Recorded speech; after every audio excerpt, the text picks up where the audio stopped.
यहाँ पे हर एक सोल दूसरे सोल को मुक्त करने आया है।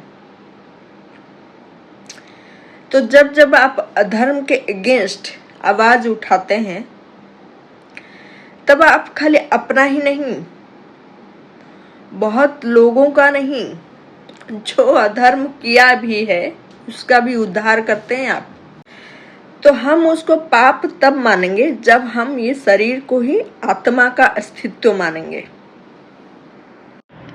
लेकिन जब हमें पता चला कि एक टाइम के बाद हमें ये शरीर को बदलना होगा, एक वस्त्र की तरह, जैसे हम कपड़े उतारते हैं ना, तो ये शरीर भी उतारता है आत्मा।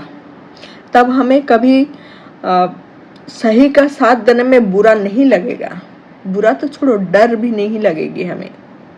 हम गलतियों को कभी बढ़ावा नहीं देंगे, ना गुनहगारों को सहारा देंगे, सजा देंगे। बल्कि अगर मैं पूछूं आप लोगों से कि क्या हम ये शरीर हैं, तो आप लोग क्या बोलेंगे? नहीं, हम एक सोल है, एक आत्मा है, हमें ये सब पता है, राइट? तो अब ये क्वेश्चन आता है, तो हम एक दूसरे से जलते क्यों हैं? एक दूसरे को प्यार क्यों नहीं कर पाते हैं? से जेलस क्यों होते हैं? नफरत क्यों करते हैं? माफ क्यों नहीं कर पाते हैं? आपको ये भी पता होगा कि सबके अंदर भगवान है। यानी सब कौन हुए? सब शिवा हुए, सब महादेव।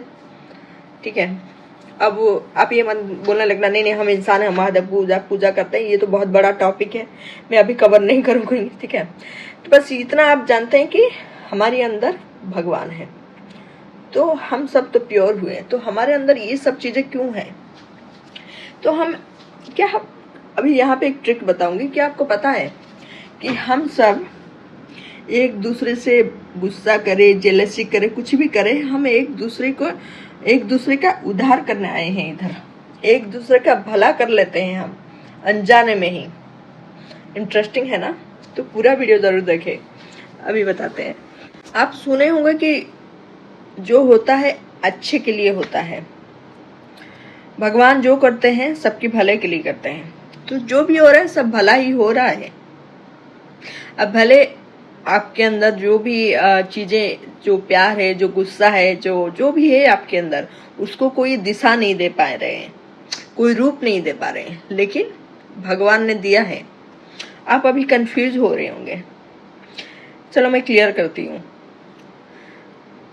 क्या आपको पता है महाभारत युद्ध में जो पांडव ने इतने सारी लोगों की मतलब हत्या कर दी, ठीक है, तो फिर पांडव खूनी निकले? अब लोग नहीं ऐसा नहीं है, वो बद्ध था, उसको बद्ध बोला जाता है, आप ऐसे कैसे बोल सकते हैं? ठीक है, तो ये हम सबको पता है, लेकिन क्या एक्चुअली में आप इसको समझे हैं? तो एस्ट्रोलॉजी से समझें तो 9th हाउस होता है धनु राशि, यानी सजिटेरियस साइन, जो एक क्षेत्रीय साइन है। तो ये क्षेत्रीय साइन क्या बताता है कि आपको जरूरत पड़ने पर धर्म संस्थापन के लिए आपको तलवार भी उठानी पड़ेगी। तो तलवार उठाने में बुरा नहीं है, जब आप सही कर्म के साथ देंगे, सही लोगों के साथ देंगे, ठीक है, तो वो अधर्म नहीं धर्म कहलाएगा। यही चीज तो समझना था। और एक स्टोरी सुनाती हूँ आपको सबको पता होगा दुर्वासा ऋषि, जिनको बहुत गुस्सा आती है, ठीक है, वो मोस्ट ऑफ द टाइम गुस्से में श्राप दे देते हैं और वो फलित होता है। तो वो एक दिन पूछे भगवान से कि ऐसा क्यों होता है, मैं इतना गुस्से में क्यों रहता हूँ, ठीक है।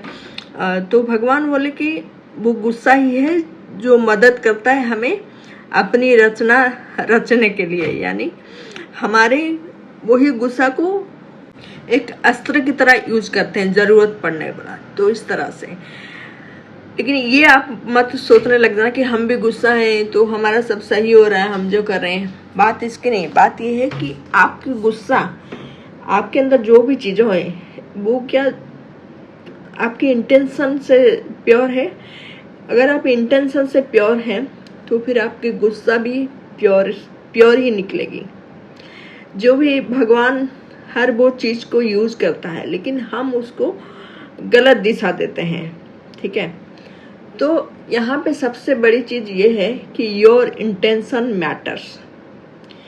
तो जब इंसान की इंटेंशन चेंज हो जाती है तो वो जो भी करता है वो सब प्योर हो जाता है। जैसे अर्जुन जब तक ये सोच रहा था कि मैं गलत कर रहा हूँ, तब तक भगवान ने उनको परफॉर्म करने नहीं दिए, नहीं तो वो सारी पाप उसके अकाउंट में आ जाते अर्जुन के, यानी पांडव के।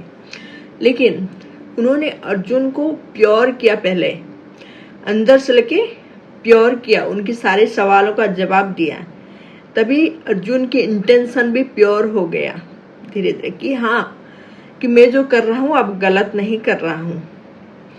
तभी जाके भगवान ने उनको वो काम करने दिया, ठीक है, जिसकी वजह से वो पैदा हुए थे। तो पहले your intention matters, always remember, so keep your intention pure no matter what. Thank you so much.